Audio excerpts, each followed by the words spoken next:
Sean todas, todos y todes muy bienvenidos al Seminario Permanente de Educación No Sexista e Interseccional de la Historia, las Humanidades y las Ciencias Sociales en su segunda etapa.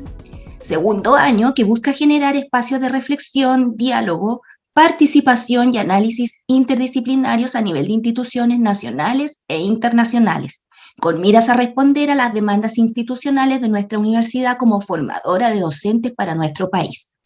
En este segundo año, el llamado es hacer un espacio de encuentro entre el mundo académico e investigativo, la formación docente de pregrado, el sistema escolar a través de sus equipos directivos, docentes de aula y estudiantes en general, para compartir experiencias y reflexionar en torno a las prácticas educativas.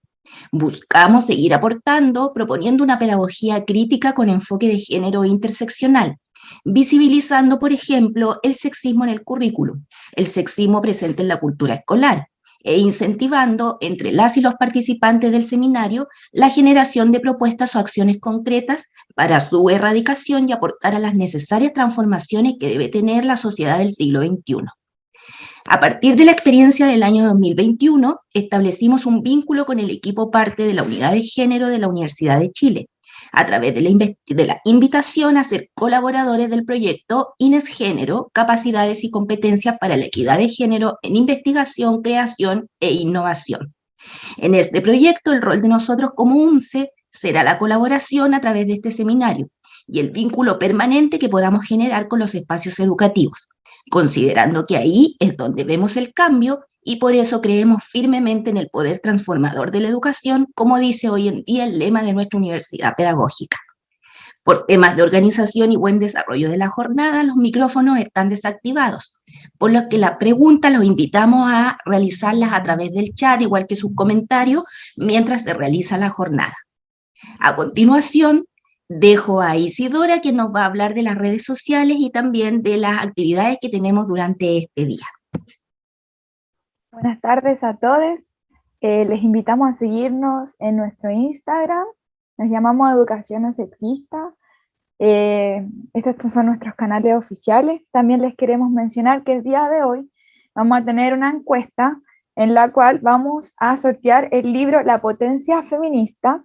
Para esto tienen que inscribir todos sus datos. También tenemos página web, Educación No Sexista, y constantemente vamos a estar subiendo los videos de las sesiones pasadas. Ahora le doy el pase a la profesora Ana Galvez, que nos contará más al respecto. Gracias, Cristina, gracias, Isidora. Muchas gracias a todas, todos por estar hoy día acá nuevamente. Hoy día tenemos una gran invitada y le damos la más cordial bienvenida, ¿no?, a nuestra casa de estudio, a la doctora Ana Luisa Muñoz. Ella es doctora en Cultura Educativa, Política y Sociedad de la State University of New York, Buffalo. Es profesora asistente de la Facultad de Educación de la Pontificia Universidad Católica de Chile y su enfoque ha sido la investigación educativa y la construcción de conocimiento en la academia en el marco de las políticas de internacionalización. Actualmente lidera un proyecto sobre políticas de investigación en educación superior y otro sobre internacionalización, conocimiento y género en la academia, ambos financiados por ANID. La doctora Muñoz también está trabajando en un proyecto sobre estudiantes indígenas de primera generación en la universidad financiado por la beca Fulbright. Finalmente, se desempeña como presidenta de la Red Chilena de Investigación en Educación Chilena. Así que, sin más preámbulo, le damos la bienvenida a Anita, que hoy día nos va a hablar sobre educación sexista, currículum, vamos a tocar varios temas. Ella ya me ha dicho que quiere hacer una presentación no muy larga para dar espacio al diálogo, a la conversación, para que podamos tener mucho espacio para las preguntas y las intervenciones. Así que, Ana, querida, muchas gracias por estar acá y bienvenida. Gracias, tocaya. Muchas gracias a la UNCE por la invitación. Yo soy profesora de origen, así que para mí es un honor también estar en este espacio y que me inviten a dialogar con ustedes. Solo voy a corregir algo que es importante, porque si no me van a matar, que yo ya no soy presidenta, soy expresidenta de RIACH, fui presidenta por un periodo largo, pero bueno, hubieron elecciones, como un buen país democrático. Así que nada, parto contándoles que lo que les voy a compartir hoy, y de hecho voy a partir compartiendo pantalla de inmediato, es parte de conversaciones que he ido teniendo ya hace algunos años en este minuto. Y son conversaciones iniciales porque lo que me interesa en este caso es instalar provocaciones de conversación en torno a lo que significa pensar e imaginar una educación antisexista. Por eso le llamo conversaciones iniciales, no porque sean iniciales, la verdad. Entonces, desde allí, lo primero que me gustaría contarle es lo que les expongo hoy en día.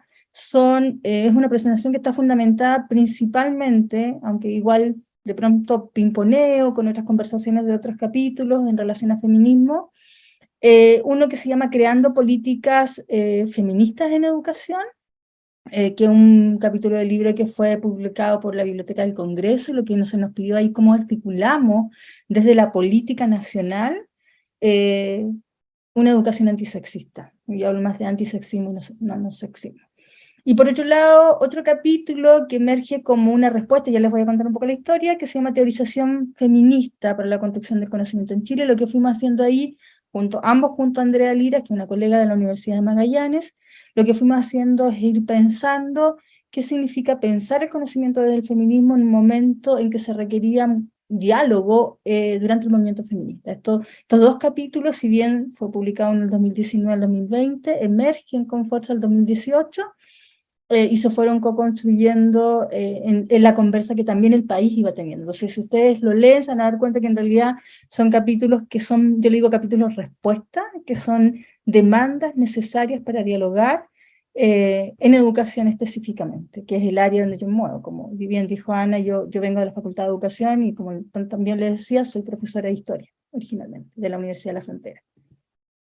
Entonces, ¿cuál es el propósito de esta presentación? Principalmente reconocer primero la relevancia de los diversos feminismos en plural en la conversación educacional, que me interesa posicionarlo precisamente porque me ha sucedido en muchos espacios institucionales, no universidades, pero que se articulan al ecosistema de educación, que de pronto se quiere hacer algo, una iniciativa, y cuesta conectar de dónde viene la idea de esos cambios, sobre todo en temáticas de género. Y lo segundo, posicionar una discusión sobre el sexismo institucionalizado desde una perspectiva más estructural, que es lo que a mí me interesa en realidad, y ya les voy a contar también por qué lo siento tan importante en este sentido. Y trataré también de hacer una presentación no tan larga, precisamente porque me encantaría dialogar y poder responder preguntas, porque yo creo que son súper útiles también para reorientar diálogos y conversas nuevas, más que una presentación. Como ya les mencionaba, el contexto de estas conversaciones emerge con el movimiento feminista. ¿Y por qué emerge? Principalmente yo venía en ese minuto trabajando género de una forma más marginal en mi investigación, y les cuento esto porque es súper relevante, yo creo, cuando pensamos cómo se mueve el conocimiento en el país. Y solo estaba trabajando tangencialmente internacionalización y género en la academia, pero paralelo en esas conversas me encontré con una colega de Hong Kong y en un momento me dice, ¿por qué no hacemos una investigación en conjunto? En ese minuto yo no tenía financiamiento, venía llegando de regreso a Chile después de mi doctorado. Y hicimos un estudio muy pequeño sobre protocolos de acoso sexual. Esto fue el 2017. Entonces, cuando emerge con fuerza el movimiento feminista, y la prensa, y digo porque esto fue la prensa, comienza a buscar estudios sobre protocolos de acoso sexual en educación superior, se encontraron que había un pequeño estudio, que era este, que había sido recientemente presentado en Chicago, y que en realidad no había investigación financiada en el país sobre temáticas de género en educación superior, específicamente en temas de violencia sexual en la educación superior. Por lo tanto, este estudio, que era muy pequeño, muy acotado, lo que hace es comenzar a salir en la palestra, al menos durante muchos meses, producto de que era el único estudio sobre la temática. Y lo otro que llamó mucho la atención, y por eso hablaba de capítulos respuesta o paper respuesta a las demandas, era que ese paper partía del supuesto que se posicionaba en una teorización feminista para analizar los protocolos. Entonces, muchas de las preguntas que emergían en los seminarios donde yo iba, las universidades que me invitaban, eran ¿por qué feminismo? Aunque parece ahora obvio, pero en ese minuto muchos me decían, pero ¿no crees que es sesgado posicionarse de la perspectiva feminista? Entonces me tocó explicar, y por eso el capítulo sobre feminismo para entender el conocimiento, de por qué la discusión que se planteaba en ese estudio, y los posteriores que se desarrollaron, y los actuales que llevo a cabo, tienen perspectivas feministas, específicamente yo trabajo fuerte desde los nuevos materialismos feministas y de los de colonialismo. Así que, bueno, más o menos es el contexto de donde yo posiciono un poco la conversación. Yo enseño currículum, por lo tanto también estas conversaciones sobre conocimiento impactan cómo entiendo la formación inicial docente y cómo entiendo también la educación. Entonces, otra de las demandas, no sé si ustedes recuerdan, pero habían 3 demandas fuertes. Una demanda era el tema del protocolo, la segunda demanda era una educación no sexista, y la tercera demanda era el fin al patriarcado, que parece utópico, pero era real. Esa era la demanda, y la demanda más estructural. Y me gusta mencionarlo porque en el fondo ninguna de las 3 demandas está desarticulada, y eso es algo que de hecho yo participé activamente, producto de este estudio, en la creación de la ley 21.369, que hoy es ley, contra el abuso, la discriminación de género, el abuso sexual, el acoso sexual y la discriminación de género en la educación superior, que incluye CFT, institutos y universidades, y que hoy en día regula todo el sistema. Y una de las cosas que más me tocó discutir y como pelear, digo yo, dentro de las conversaciones en el Congreso, era precisamente la formación en temáticas de género. Y costó mucho, bueno, y lo segundo, que fuera anclado a la acreditación. Y precisamente porque hoy en día las universidades principalmente se mueven mucho por la acreditación y lo que exige la acreditación, sobre todo la acreditación institucional. Entonces, el tema de educación no sexista, el tema de formación en género, es clave para entender por qué se sanciona. Y aquí de nuevo las preguntas que usualmente emergían. Una de las grandes preguntas que tenía, o comentarios que emergían en las discusiones sobre protocolos de acoso sexual, era que no se entendía. Entonces muchos varones, sobre todo me decían, colegas varones, y digo colegas porque mayoritariamente eran hombres académicos, me decían, yo no entiendo por qué ahora no puedo decir esto, yo no entiendo por qué la gente ahora se molesta. Entonces, habían respuestas que eran muy categóricas, de decir, yo creo que no le debo hacer clases más a mujeres, o yo no sé cómo hablar con mi hija ahora, resulta que todo lo que digo está mal. Entonces, ese no entender, siempre yo siento que parto de la base de que es genuino también, y que hay algo de lo que nos tenemos que hacer cargo, más allá de la fragilidad masculina, que también lo puedo conversar más tarde, me tocó escribir sobre eso a propósito de mis investigaciones. Es importante reconocer que estamos en un contexto de aprendizaje y que la educación y la formación tiene un rol fundamental, y lo dice la nueva Constitución también, en los procesos de cambio y en las transformaciones. Entonces, desde ahí viene también la necesidad, y a partir de eso no solo se escribió el capítulo para el Congreso, escribimos Policy Brief, con Andrea hemos escrito guías que fueron recientemente publicadas hace unos meses por la Universidad Católica Valparaíso. Entonces hemos estado trabajando en ese proceso de decir cómo vamos dialogando, pero también cómo vamos construyendo en conjunto herramientas para dialogar, herramientas para pensar más allá de decir, mira, esta es la verdad de dónde nos movemos ahora, sino más bien cómo transitamos a ser una comunidad con menos violencia, porque yo creo que hacia allá apunta un poco la conversación de educación no sexista o antisexista.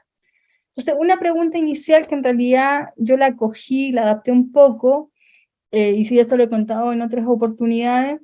En una ocasión me tocó, iba pasando por la FEN, la Facultad de Economía de la Universidad de Chile, a comprar un café, pleno movimiento feminista, y había un grupo de estudiantes varones conversando. Había un banquito que estaba más arriba, que era el que moderaba la conversa por lo visto, y le decía, bueno, esta es la pregunta ahora que vamos a conversar, decía él en voz alta, gritando. Si alguna vez has desarrollado violencia, ¿hacia quién y cómo te sentiste? Esa era la pregunta que él desarrollaba. Y yo, pasando a comprar mi cafecito, como que me quedo pegada, como yo digo, realmente es una tremenda pregunta. Y a partir de ahí comencé a pensar diferentes preguntas que usualmente no nos hacemos. Y como yo hago investigación sobre estos temas, usualmente yo pregunto, ¿qué significa para ti ser varón, por ejemplo, construyendo conocimiento, desarrollando investigación? ¿O qué significa para ti ser mujer académica? Y luego vamos a volver a esta pregunta, porque no les voy a dar la respuesta de lo que sucede, hasta que volvamos al final de la presentación, tengo esta pregunta de nuevo para que conversemos, y me gustaría que en el trayecto de esta presentación se vayan preguntando eso, si alguna vez han dialogado ustedes de qué significa para ustedes ser varón, mujer u otro, y con quién han tenido esa conversación, y lo más importante, en qué lugar. Si recuerdan, yo tengo muy poco espacio donde he tenido esta conversación. ¿Qué ha significado para mí, en mi caso, ser mujer cisgénero? ¿Qué ha significado para mí? Entonces, esa era una pregunta que usualmente parto con ella porque es una pregunta no menor y una pregunta que lo dice todo en términos no solo de lo que pensamos, de lo que somos, lo que queremos ser o lo que estamos siendo en este proceso de construirnos en términos de género. Entonces, como dije en la primera parte, a mí me interesa poder posicionar en una conversación sobre la importancia que tienen los diferentes feminismos en la conversación curricular o educacional, específicamente curricular. Principalmente porque desde la diferente literatura que existe hoy en día en feminismo, son los feminismos que han desarrollado una crítica a la cultura patriarcal, vamos a hablar de patriarcado, que fundamenta la violencia institucionalizada, que eso es el patriarcado, que construye y reproduce desigualdades de género. Y eso es fundamental. Otro de los aspectos que usualmente se me preguntaba y que hay bastante teorización al respecto es por qué el feminismo usualmente, históricamente, se ha desarticulado de la conversación de género. Y hay bastante historicidad respecto a cómo la categoría género entra como una categoría limpia a la academia o a las universidades y se desconecta del movimiento político y la teorización, que son los feminismos, que le da sentido y forma históricamente. Y eso es algo que yo creo que los movimientos feministas hoy han tratado de revalorizar y reposicionar en los espacios académicos, la relevancia que tiene volver a retomar y conectar con lo que le da vida a la conversación de género y no separarse. Y aún así, aun cuando hemos tenido un tremendo movimiento feminista, no solo en Chile, Latinoamérica y en el mundo, aún así mucha gente tiene mucha resistencia a hablar de feminismo en relación a las conversaciones de género. Y eso es súper interesante de mirar. Entonces voy a partir por algo clave y lo que me interesa hacer en este sección, que es súper cortita, es poder hacer los hiperlinks, porque muchas veces nos olvidamos y parece ser que tenemos como una sensación evolucionista los diferentes feminismos, aun cuando todos ellos conviven con nosotros. Y muchos de ellos tienen diferentes fines y nos han servido para diferentes fines. Yo creo que muchos de ellos nos van a hacer sentido en la medida que vayamos conversando. El primero es el feminismo liberal, que es el que más conocemos, de hecho el que más ha entrado en nuestros espacios universitarios o de educación superior, que tiene o ha enfatizado el derecho de justicia y democracia y libertad. O sea, ahí encontramos, por ejemplo, todo lo que fueron los movimientos emancipadores, el derecho a voto. Gracias al feminismo liberal, en realidad, hoy en día votamos, la abolición de leyes que prohibían, por ejemplo, el acceso a la mujer. En casos chilenos, solo se pudo las mujeres pudieron, por ejemplo, acceder a la universidad a través del decreto Munátegui, que fue mediados del 1800, no voy a decir la fecha exacta porque no me acuerdo, exacta, creo que es 1877, pero no estoy 100% segura. Por lo tanto, es el feminismo liberal que ha instalado, al menos en educación, muchas de las conversaciones en términos de acceso y participación. Y eso convive hoy en día fuertemente con nosotros, cuando, por ejemplo, escuchamos más niñas en la ciencia, que hay muchos programas de eso, tanto en el gobierno anterior y en este, respecto a más mujeres en la ciencia, más niñas en la ciencia, más mujeres en los cargos de liderazgo, más mujeres rectoras. Ese más mujeres que tiene que ver con acceso y participación, responde fuertemente a una lógica del feminismo liberal en educación. Y con esto no quiero demonizar ningún feminismo, lo que quiero decir es que han sido útiles precisamente para determinadas demandas relevantes en la historia de nuestro país y en la historia contemporánea. El segundo es el feminismo radical, que lo que hizo el feminismo radical, que ha sido súper interesante, es que posicionó en su momento el concepto de patriarcado y el concepto de opresión. Y desde allí lo que propone el feminismo radical, o que ha propuesto fuertemente, ha sido la reeducación de la conciencia y la conciencia sobre la opresión. Y esa conciencia se desarrolla a través de una reeducación.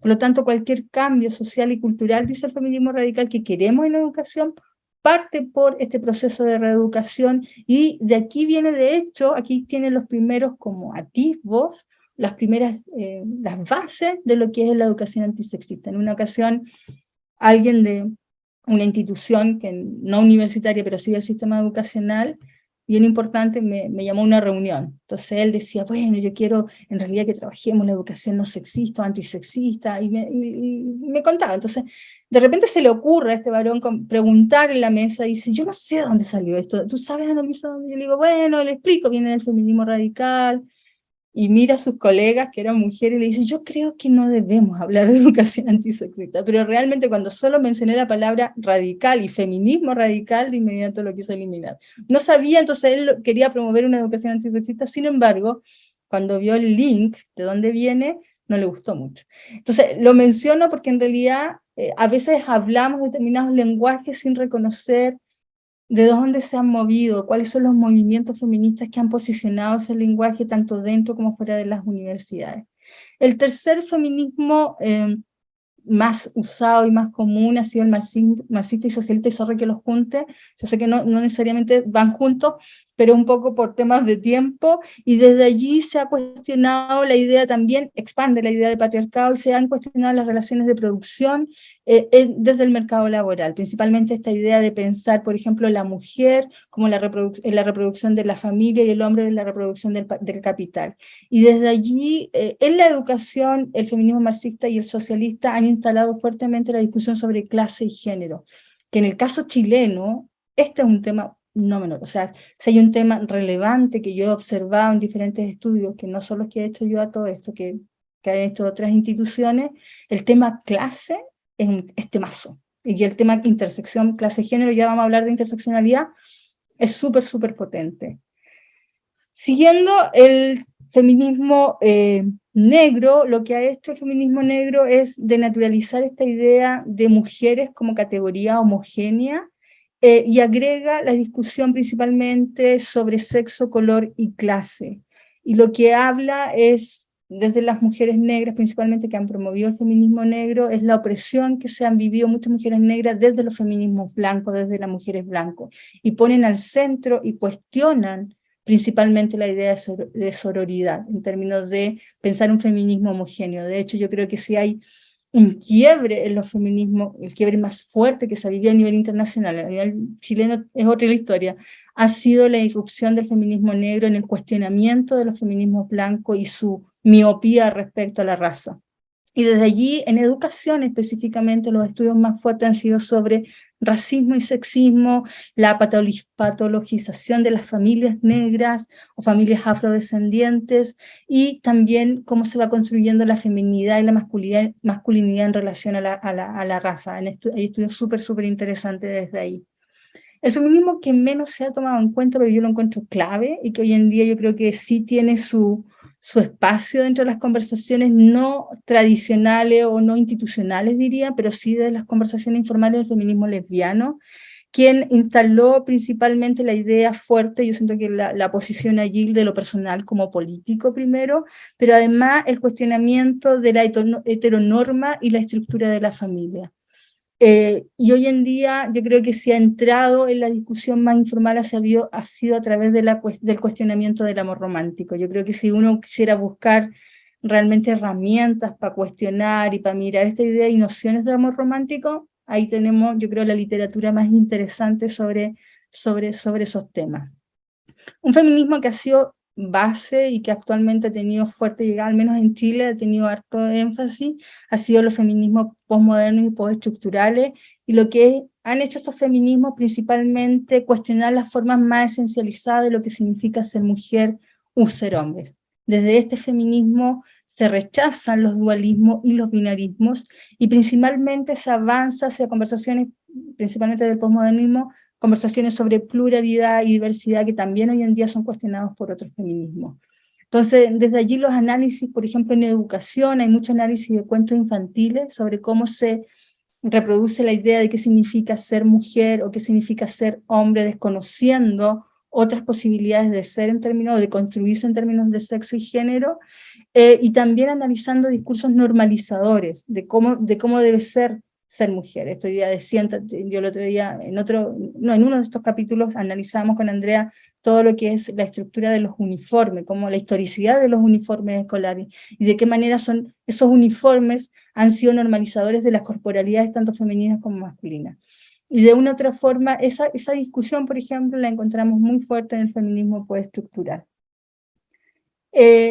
Otro feminismo que yo creo que es súper relevante, sobre todo en el proceso que estamos viviendo en Chile y a nivel latinoamericano, son los feminismos decoloniales.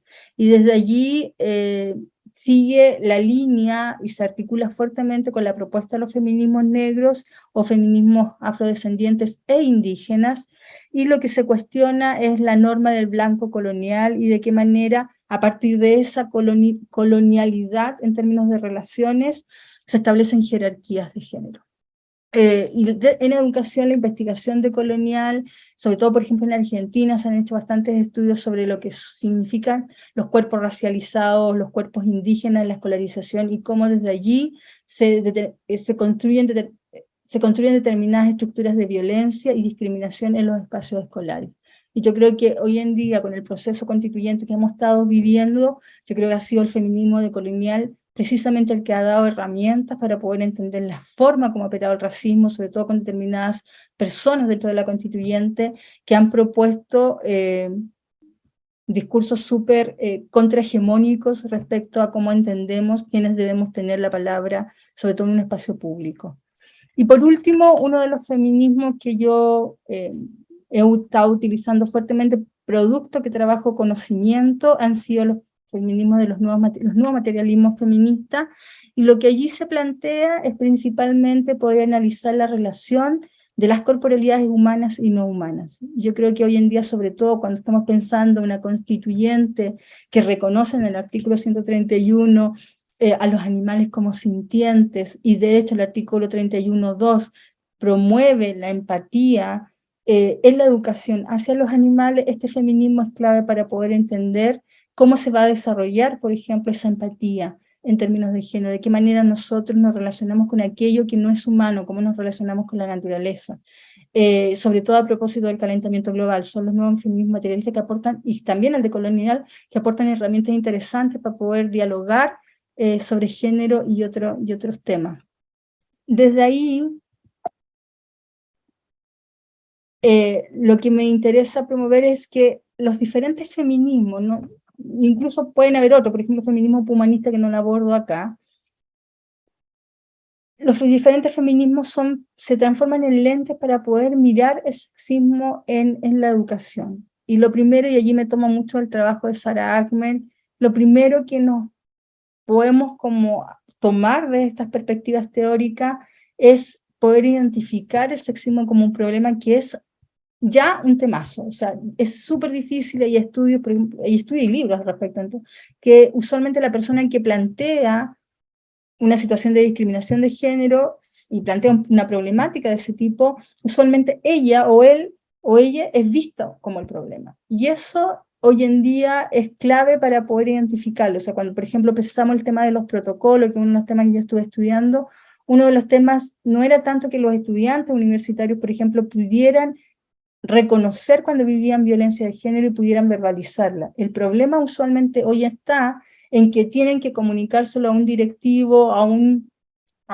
decano, a un director de carrera o directora que no entiende y no ve eso como un problema.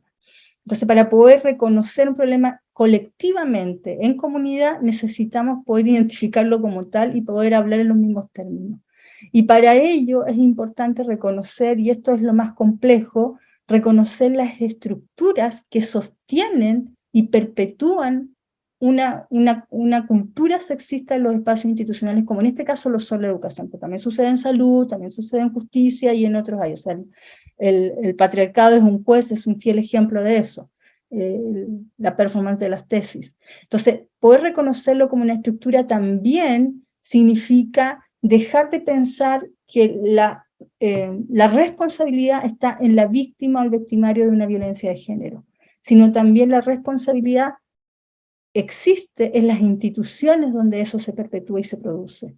Y eso es súper complejo. Hoy en día, si bien tenemos la ley 21.369 que parte de esta base, de la base de decir, son las instituciones las responsables de construir espacios libres de violencia y no las personas necesariamente de forma aislada e individual, es súper complejo que las universidades entiendan que eso significa no solo cambiar sus protocolos y políticas institucionales, sino también signifique poder hacer un trabajo profundo y transformador de las prácticas que están entretejidas en nuestros quehaceres dentro de estas instituciones.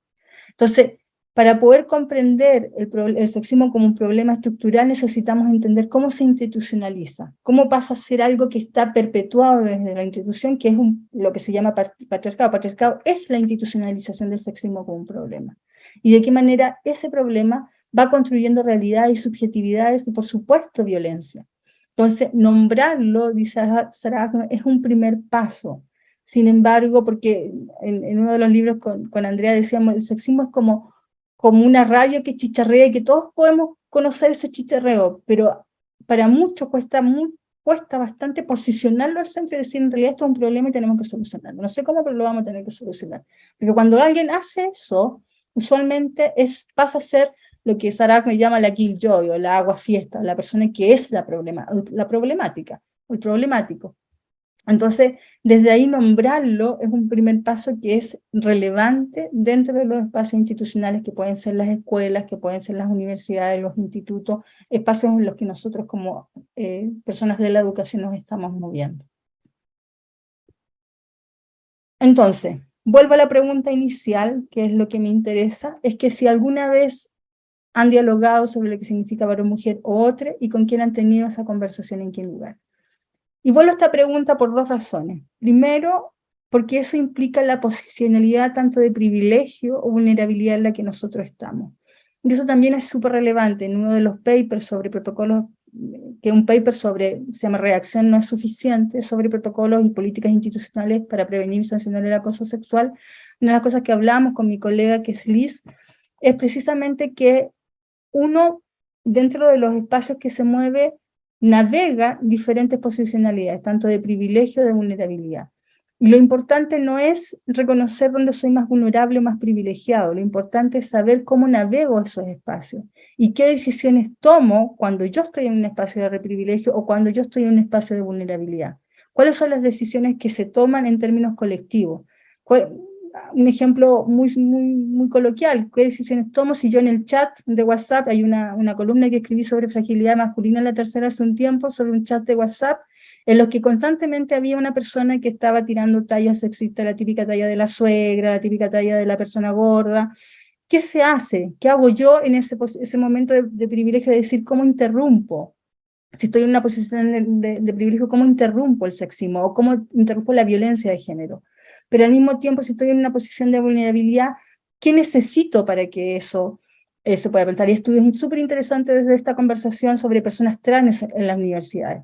Cómo de hecho, desde las personas trans que navegan la universidad se generan muchas alianzas de protección y muchas alianzas de ayuda que muchas veces ni siquiera logramos imaginar.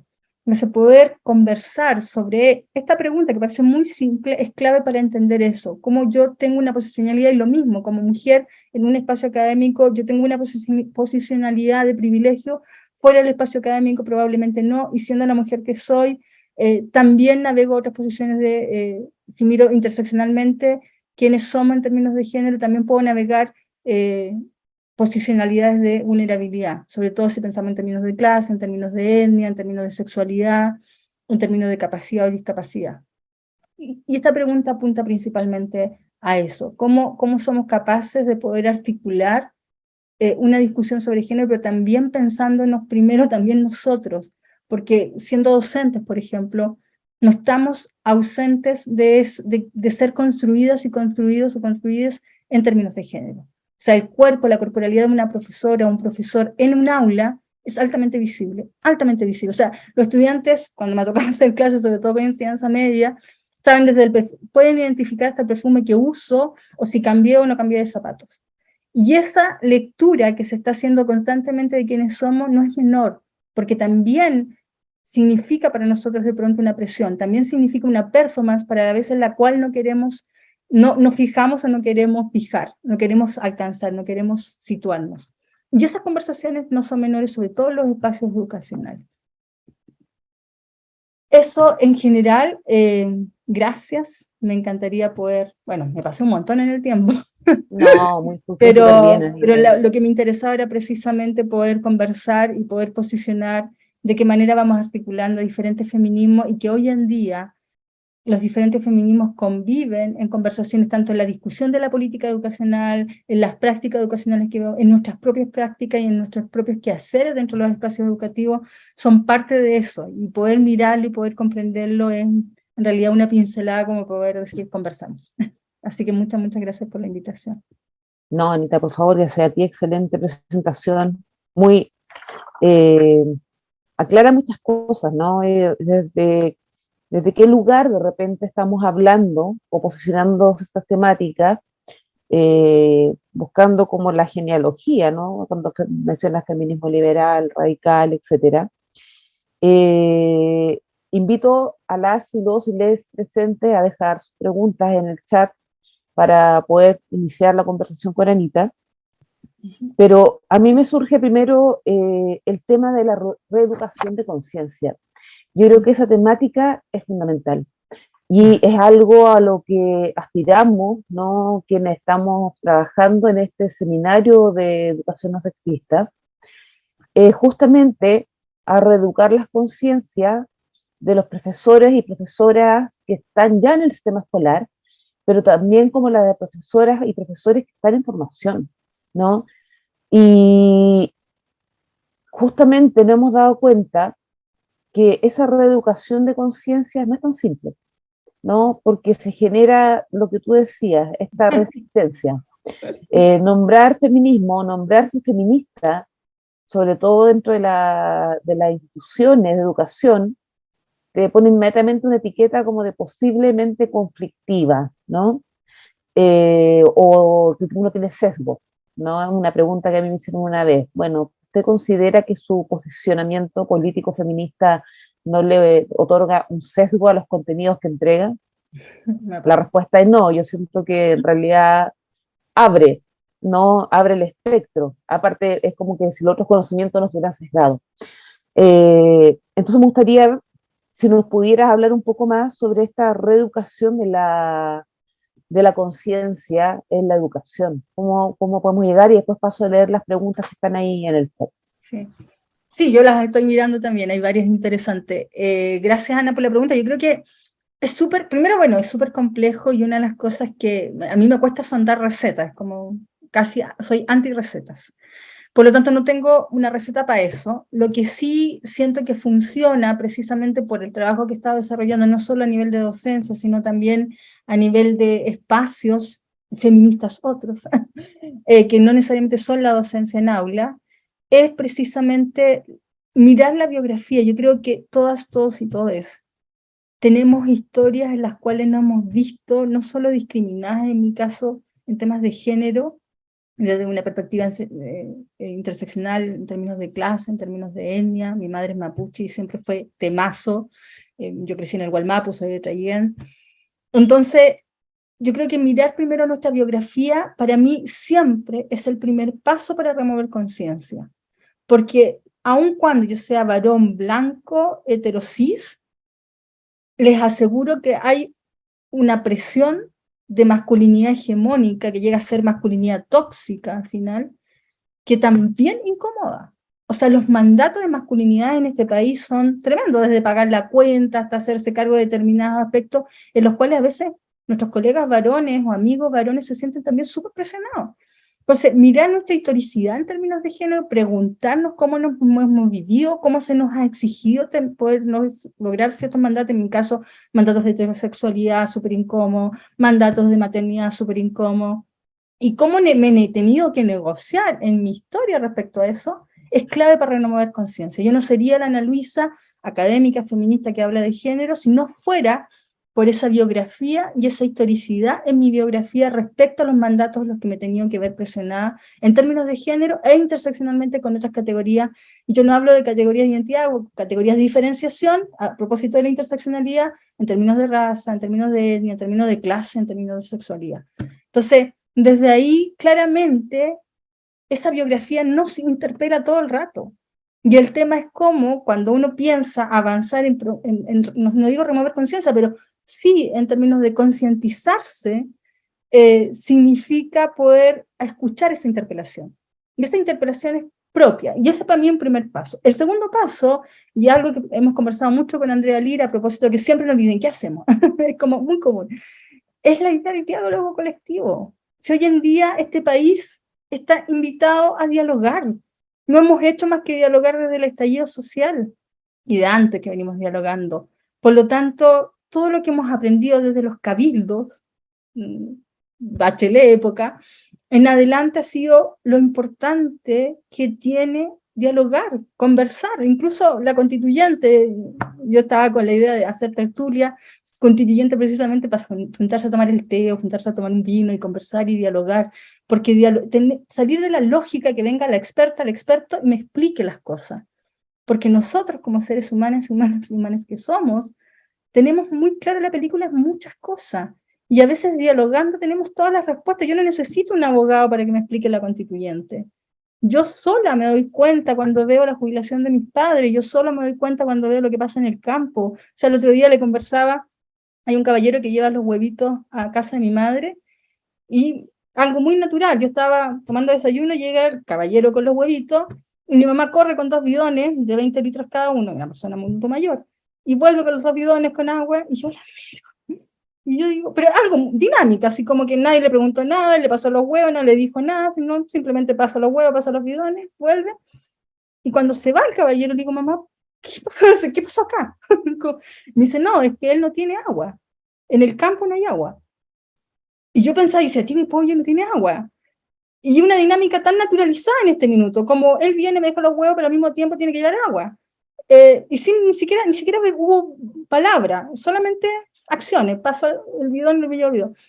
Cuando uno ve eso, uno entendió todo. Como que, para mí, el poder dialogar, y con eso cierro esa respuesta, colectivamente, uno tiene todas las respuestas que necesita, porque en ese diálogo colectivo va pensándose a sí misma, y todos somos personas inteligentes que podemos pronto buscar respuestas, si no. Pero honestamente, para mí la potencia en esta generación de conciencia está en nuestra propia biografía y al mismo tiempo en el diálogo colectivo. Hay una tremenda potencia que me lo han enseñado los feminismos, no me lo ha enseñado la universidad, pero desde ahí emerge conocimiento que tiene otro nivel de profundidad que no vamos a encontrar en una sala de clase, jamás. Perfecto. Muchas gracias. Te voy a leer algunas preguntas, voy a juntar algunas que abordan como la misma temática. Francisca pregunta cómo abordar metodológicamente la interseccionalidad en la investigación. Se relaciona con una pregunta que hace Naomi. Dice, muchas gracias por la presentación. ¿De qué manera se puede abordar la interseccionalidad en la educación? Y estos distintos tipos de feminismo, ¿pueden convivir dentro del ámbito académico, en su opinión? Sí, súper. 2 cosas. Voy a partir por la segunda, que es más fácil, que fue un poco la presentación, y efectivamente conviven. Y conviven, y no quiere decir que esté mal. O sea, cuando nosotros estamos pidiendo más acceso y participación para las niñas en la ciencia, perfecto, pero no nos podemos quedar ahí. Porque claro, en una ocasión conversaba con una colega científica muy querida, que ha trabajado fuertemente en temáticas científicas y género, y me decía, siento que de verdad les estoy mintiendo cuando digo que vengan a estudiar ciencia a la universidad y entran a carreras científicas y son altamente discriminadas. Me siento que les estoy vendiendo algo que es irreal, pero que además van a llegar a vivir su violencia. Por lo tanto, sí, feminismo liberal con acceso y participación no necesitamos, pero luego nos tenemos que hacer cargo cómo generamos, y aquí viene la conversación de la estructura, espacios institucionales libres de violencia, sea donde sea. Entonces, sí necesitamos para ello otros feminismos que nos den herramientas para pensarnos en la estructura. ¿Sí? Entonces yo creo que sí conviven, definitivamente conviven, o sea, sí, teoría queer convive con estos feminismos, el tema clase convive, los temas decoloniales hoy en día altamente relevantes, por lo tanto los feminismos son lentes para mirar lo que sucede. No es que uno aplica el feminismo en la universidad, el feminismo son teorizaciones o perspectivas que nos permiten poder comprender las problemáticas las cuales nosotras como docentes nos vemos envueltas o envueltos en esos espacios, y nuestros estudiantes, o nuestras compañeras, o nuestros compañeros, o nuestros colegas, es parte del quehacer de la universidad. Y la primera pregunta sobre interseccionalidad, que es un poco más difícil, eso depende, y aquí me tomo mucho el trabajo que ha hecho Lelia Troncoso en Chile, así que me invito a revisar ese trabajo, porque honestamente para mí es mi referente en estas temáticas en el país, Estuvo en la sesión anterior, Lelia. Entonces, te antecedió, sí. excelente. Bueno, Lelia, una de las cosas que ella plantea es que tenemos diferentes aproximaciones para entender la interseccionalidad. Por lo tanto, si lo vamos a entender como la suma de las opresiones, y de nuevo en esta lógica identitaria, que no es la lógica donde yo me posiciono, es bastante más simple, porque decir, bueno, usted es una persona que tiene una discapacidad, pero además es negra, pero además es pobre, y vamos a entender desde ahí una solución respecto a esa categoría esencializada de identidad. Sin embargo, si entendemos la interseccionalidad desde una perspectiva de posicionalidades de diferenciación, que es donde yo me posiciono, en donde no es tan simple como decir yo voy a sumar todas tus opresiones y te voy a formar un perfil de quién eres tú y qué necesitas tú. Las metodologías y las aproximaciones van a ser mucho más complejas. Y honestamente no tengo la respuesta para eso. Pero sí, sin lugar a duda, lo que sí me gustaría decir que cuando pensamos interseccionalidad desde este lugar, insisto, posicionalidades de diferenciación, no de categorías de identidad, claramente se nos complejiza el cómo estamos entendiendo porque nos desplazamos hacia una mirada menos esencializadora de conversar sobre temáticas de género en relación a otras categorías de diferenciación. Lo hablábamos el mes pasado con Lelia, y claro, decía, porque finalmente se termina transformando como en las Olimpiadas de la opresión, ¿no? Y eso justamente es lo que no queremos llegar. Otra pregunta, Cristina dice, ¿qué desafío visualizas en torno a estos temas en la formación inicial docente?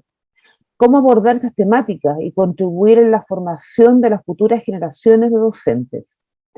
Y siento que se puede enlazar un poquito con la pregunta de Catalina, que dice que es educadora diferencial de Atacama, y pregunta cómo también comenzar a conversar sobre la cultura sexista en una comunidad educativa si hay muchas resistencias y no hay otras personas interesadas, ¿no? Entonces, uno es cómo abordarlo en la formación inicial y después cómo abordarlo cuando ya está en el sistema escolar y tienes toda esa resistencia encima. Suerte, Carolina, nos tocamos tan lindo. Yo creo que la segunda pregunta, la de Carolina, es mucho más compleja, principalmente cuando hay resistencias. Desde ahí, yo creo que lo que me ha funcionado a mí, al menos en los espacios en que me he movilizado educativamente, son las alianzas, el generar alianzas, y las alianzas generan sensibilidad.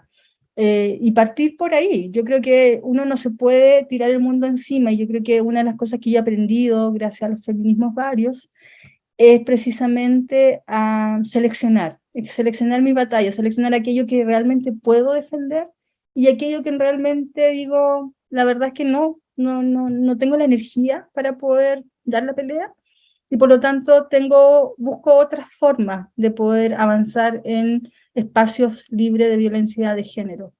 Entonces yo creo que ese es lo único que te podría decir, Carolina, respecto a eso. Lo segundo, respecto a la formación inicial docente, yo trabajo en formación inicial docente y yo creo que voy a partir de lo que es más fácil. Lo más fácil son los estudiantes. Los estudiantes de verdad tienen una claridad respecto a estos temas que es impresionante. Cuando uno aborda, yo hago clases de currículum, y cuando hay una sección que en realidad es una clase sobre temas de género, y cuando trabajamos género y currículum, honestamente la discusión es brillante. O sea, ellos me pueden dar clase a mí respecto a cómo están abordando estas temáticas y trabajando, y eso es súper bueno. Lo complejo y lo difícil de la formación inicial docente usualmente son la poca flexibilidad que hoy en día tienen las mallas curriculares para abordar estas temáticas, pero por otro lado, las perspectivas de cómo se aproximan. Seguimos pensando que el género es un problema y que de verdad o se abordan temáticas de inclusión y diversidad donde el espacio es muy pequeño, sin mirar que la problemática de género es un tema primero estructural, que es un tema serio. O sea, cuando uno mira los niveles de violencia de género que tenemos en nuestro país, es brutal.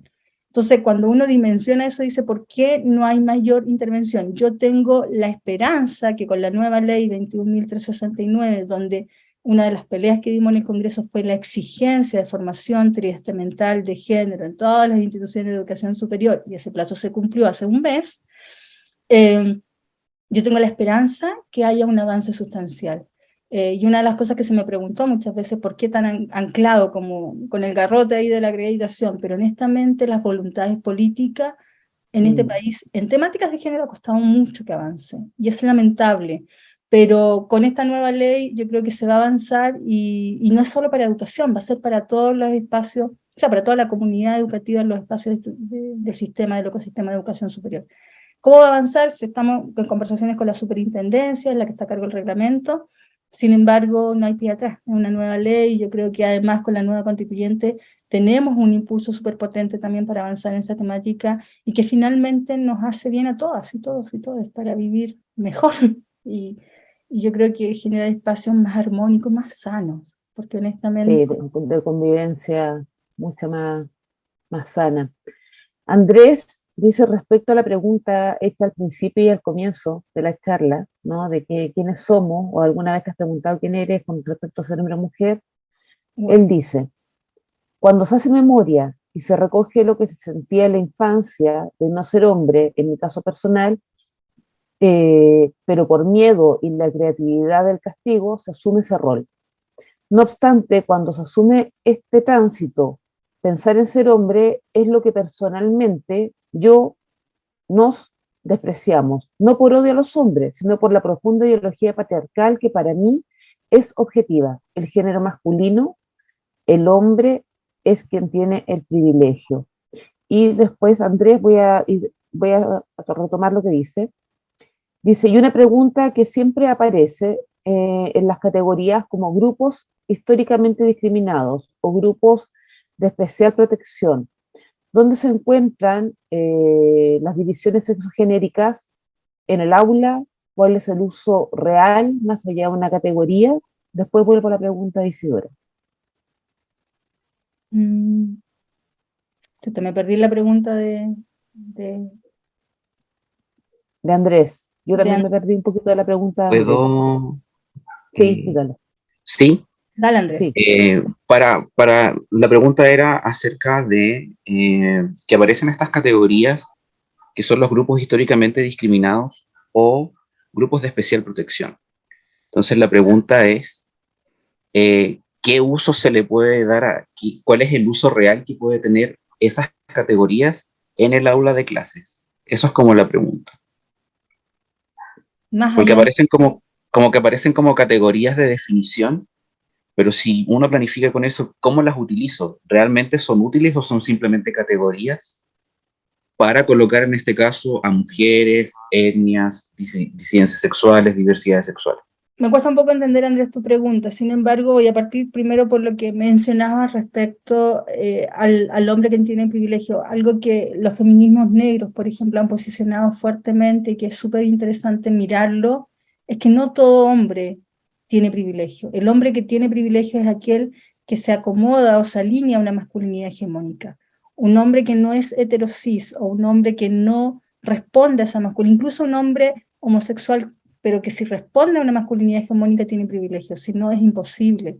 Entonces, poner la categoría varón o hombre en un mismo saco, en todos los casos no es así. Si eres una persona transgénero hombre, también puedes vivir discriminación y violencia, y desde ahí es importante, por eso es tan importante, yo creo que lo que han aportado tanto desde la perspectiva queer, pero también los feminismos negros respecto a esta conversación de los privilegios, y en este caso privilegio y raza.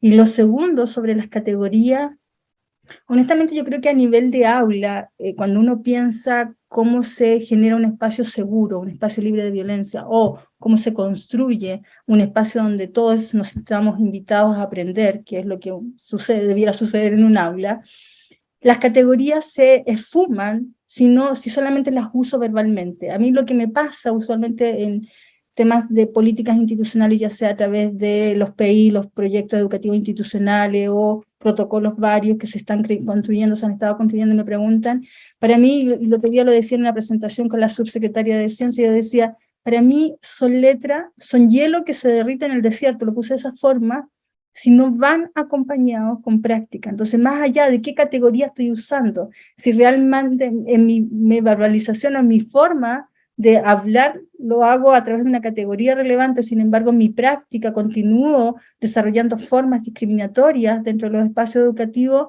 honestamente da lo mismo si uso o no uso la categoría. Entonces cuando uno piensa en el uso real, yo en realidad me preguntaría en la práctica real para no generar discriminación en los espacios educativos o en el aula de clases, más allá de un uso correcto de una categoría y como si ese uso correcto es real o no.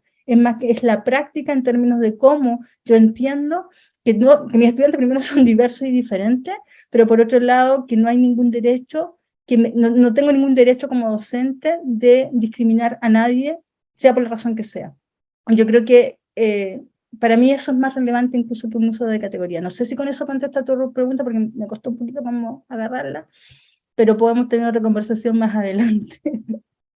Voy a leer una última pregunta, porque ya tenemos que ir cerrando, tenemos que hacer primero el sorteo del libro, y para ir cerrando, Jaime dice, quisiera opinar sobre el uso de la E como asignación de un tercer grupo, y no como una E inclusiva que era en un principio, o sea, como una E universalista que incluía a todos los grupos. Eso entiendo que quiere decir la pregunta. Bueno, ya aparte de hacer varias cosas, soy editora general de una revista, la revista Educación, Pensamiento Latinoamericano, Pensamiento Educativo Latinoamericano. Y una de las cosas que usualmente me pasa es que me llegan papers con lenguaje inclusivo. Entonces, la editora Estilo usualmente me escribe y me dice, bueno, la verdad es que la RAE dice, y yo por esa casualidad le vi a 2 oficinas más allá y una persona de la RAE. Yo digo, bueno, yo conozco a alguien de la RAE. Y la decisión que hemos ido tomando en términos del lenguaje inclusivo, en este caso, es cómo la gente se siente, la gente que ocupa el lenguaje inclusivo se siente cómoda. Y principalmente porque tendemos a asumir que incluso usándolo a alguien se siente cómodo. Entonces, yo, honestamente, como docente, usualmente pregunto, ¿cómo te quieres nombrar? Y que es súper básico, y a veces, de verdad, prefiero preguntar, porque honestamente no voy a asumir cómo se usa el lenguaje inclusivo con alguien, en un espacio al menos educativo. No es el problema que quiero atender. Sí, yo sé dónde apunta Jaime. Jaime dice que en el fondo la E se debiera usar para nombrar a todas, todos y todes. En el Como un tercero. fondo, no, que usar el todes incluye a todas y todos. ¿Para qué decir todas y todos si tenemos el todes? ¿No? Esa es la pregunta. Bien, o sea, al menos a mí me gusta usar el todas, todos y todes porque no me siento identificada con el todes, me siento identificada con el todas. Y yo creo que eso es opcional. No te escucho, Jaime, te veo verbalizar. Es que los micrófonos están silenciados justamente porque es el protocolo de la... del Perdona, seminario. pero bueno, del seminario. ya tengo 2 conversas pendientes, una con Jaime y otra con Andrés. Espero Sí. que podamos ver en otra oportunidad para poder... Sí.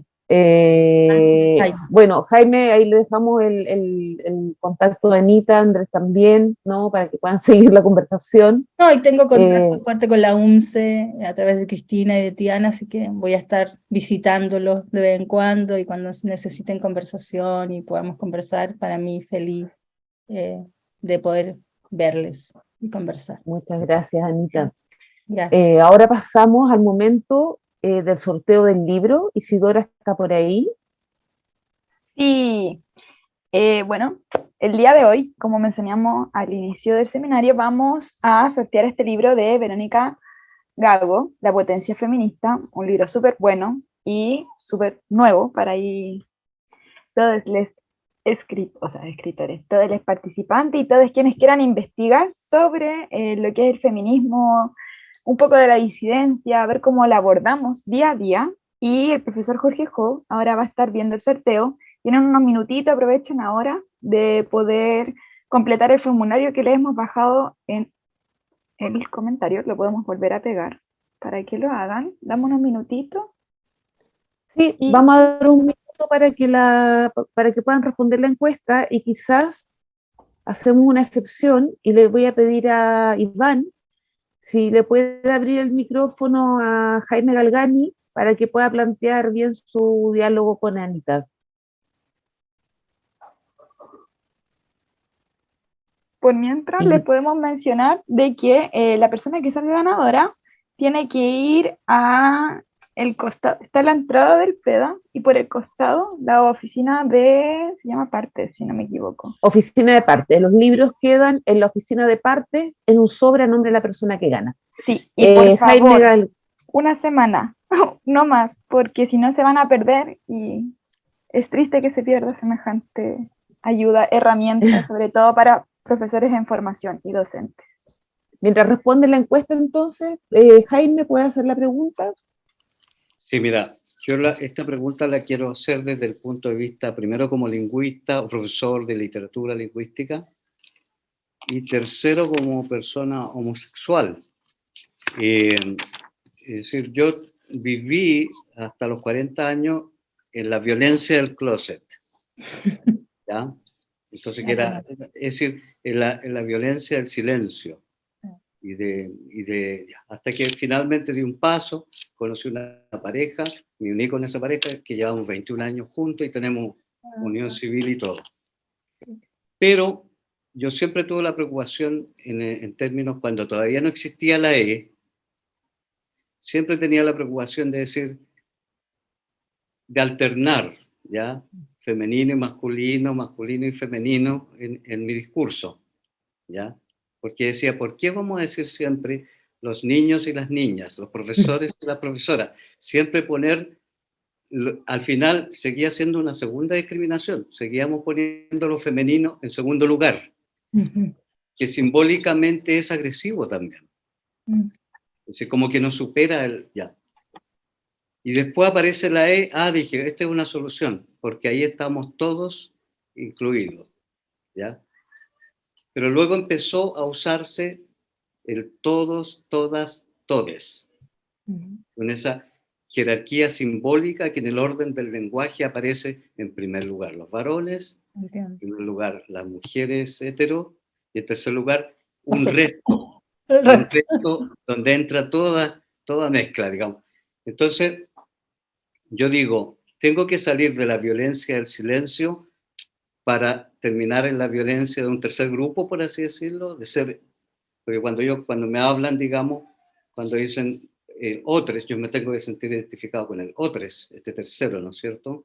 Y eso no me gusta, ¿ya? Y lo he compartido, y con colegas lingüistas estamos de acuerdo en ese aspecto. Eso es una cosa. Y lo otro, también yo creo que hay otras violencias que uno sufre, por ejemplo, el tema de la posición.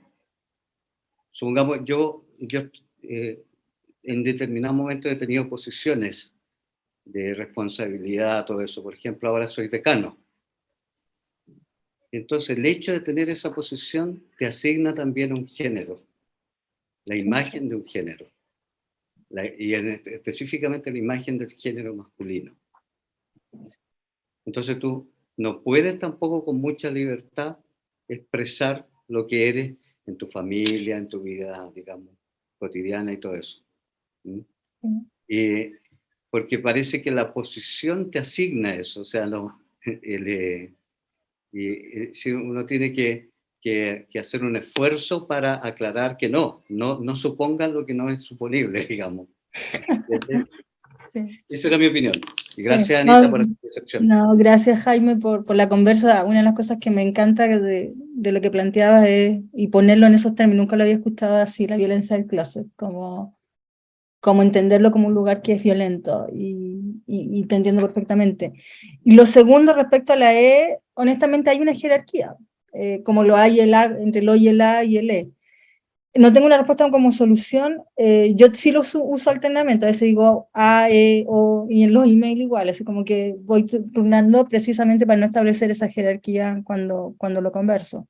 Pero implícitamente yo creo que estamos como medio, como se dice, tecnologizados con ese código, con esa forma de hablar, y que definitivamente es jerárquica, ese es un hecho. Y lo segundo que planteas, que también me parece súper interesante, que tiene que ver con las posicionalidades de privilegio, definitivamente ser hombre gay en un espacio académico y en una posición de privilegio como es un cargo a nivel de decanatura exige determinadas demandas. Y claramente que no van a ser las mismas demandas para un hombre heterosis. Hay incluso aspectos que no se tocan o preguntas que no te las van a hacer nunca. Y eso tiene que ver con que aun cuando esté en una posicionalidad de privilegio, la gente sigue pensándote desde un lugar heteronormativo.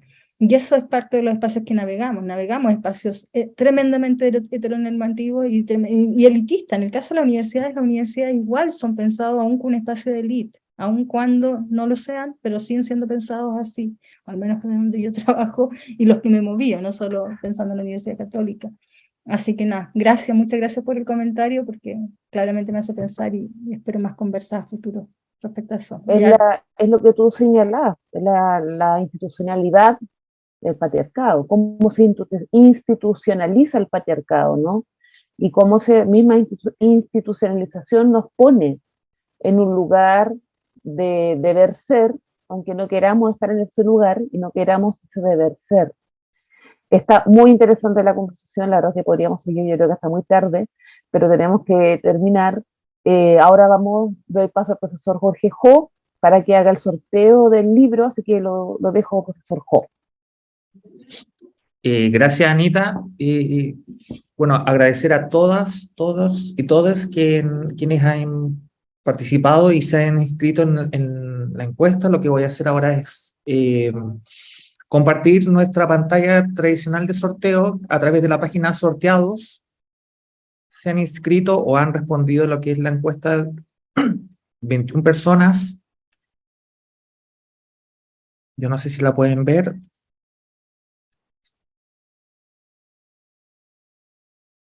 Sí, Jorge, sí se ve.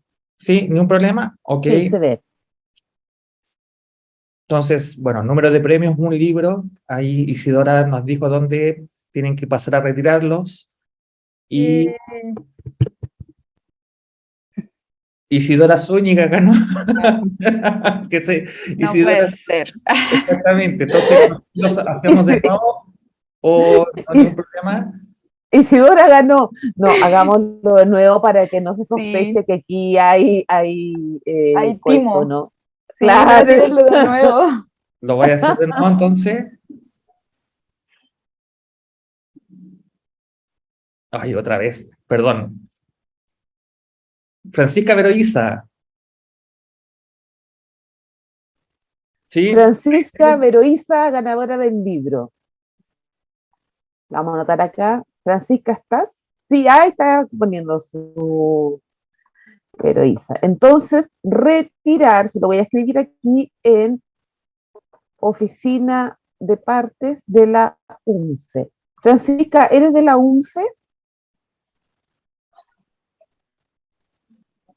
Sí, entonces ¿sabe dónde está la oficina de partes? Está en la entrada principal, ¿no? Ahí está la oficina de partes, va a quedar en un sobrecito a su nombre. No deje pasar más de una semana porque se puede perder, ¿ya?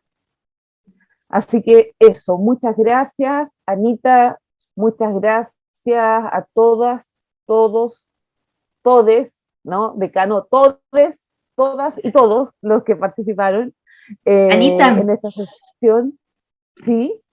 Anita, mira, aprovechemos antes que se vayan todos nuestros invitados y dejarlos cordialmente, ¿cierto?, a todos invitados para la próxima sesión en un mes más. El 29 de septiembre tenemos la visita del Círculo de Profesoras Amanda Labarca con un tema súper interesante que sigue en la misma línea, ¿cierto?, de esta última temporada del seminario sobre estrategias para una pedagogía feminista. Así que agéndenlo el 29 de septiembre a las 18 horas. Nos reunimos con el Círculo de Profesoras Amanda Labarca. Gracias, Cristina. Muchas gracias por el recordatorio. Muchas gracias, nos vemos el 29, que estén muy bien y que descansen. Chao, chao. Gracias, Anita.